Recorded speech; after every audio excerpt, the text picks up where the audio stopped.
সবাইকে ডিজিটাল আলো বাংলা চ্যানেলের পক্ষ থেকে শুভকামনা জানিয়ে আজকের ভিডিও শুরু করছি। প্রধানমন্ত্রী কিষাণ সম্মান নিধি বা পিএম কিষাণ নিয়ে উঠে এলো এক বড় আপডেট।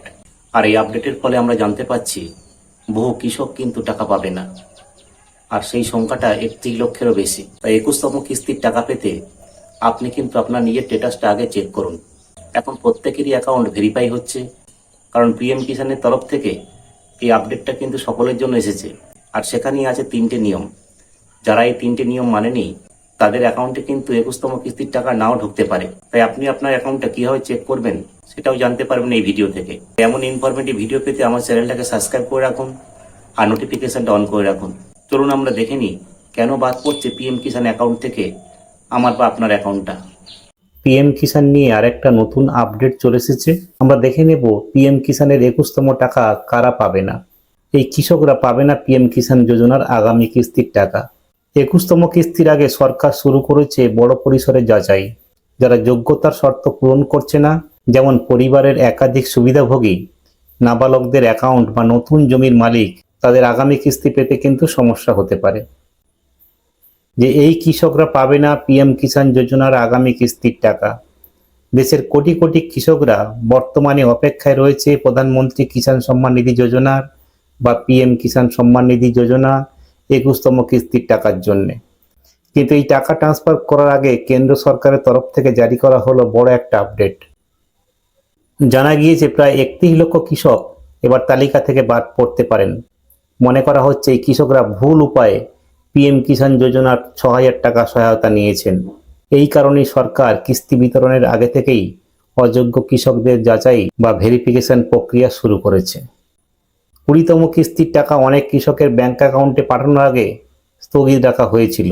এই কৃষকদের অ্যাকাউন্ট সন্দেহজনক বলে ধরা হয়েছিল।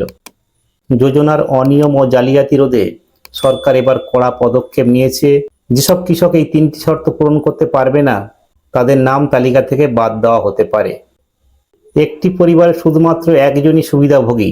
যদি স্বামী ও স্ত্রী দুজনেই এই যোজনার সুবিধা নিয়ে থাকেন তাহলে তাদের মধ্যে একজনের নাম তালিকা থেকে বাদ দেওয়া হতে পারে।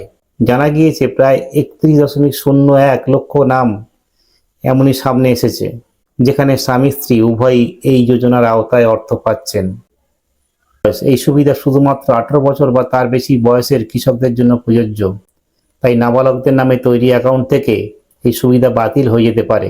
1 ফেব্রুয়ারি 2019-এর পর যারা কৃষক হিসেবে জমি কিনেছেন তারা কিন্তু এই যোজনার সুবিধা নিতে পারবেন না।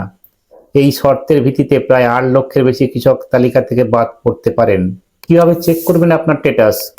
যদি আপনি জানতে চান যে আপনি পিএম কিষাণ সম্মান নিধি যোজনার শর্তগুলি পূরণ করেছেন কিনা, তাহলে পিএম কিষাণ অফিসিয়াল পোর্টালে গিয়ে সহজে এটি যাচাই করতে পারবেন। প্রথমে আপনারা অফিসিয়াল পোর্টালটা বা পিএম কিষাণের পোর্টালটা খুলুন। তারপর নো ইওর স্ট্যাটাস অপশনে ক্লিক করুন। আপনার পিএম কিষাণ রেজিস্ট্রেশন নম্বর এবং ক্যাপচা কোড প্রবেশ করান। গেট ওটিপিতে ক্লিক করুন এবং আপনার মোবাইলে আসা ওটিপিটা দিন। এরপর আপনার সমস্ত তথ্য দেখানো হবে। এলিজিবিলিটি স্ট্যাটাসে আপনি ক্লিক করুন। এরপর ল্যান্ড সেন্ডিংয়ে গিয়ে ইয়েস আছে কিনা বা কেআইসিতে ইয়েস আছে কিনা, যদি এ দুটোতে ইয়েস থাকে তাহলে কিন্তু আপনার কিস্তির সময় মতো আপনার ব্যাংক অ্যাকাউন্টে জমা হবে।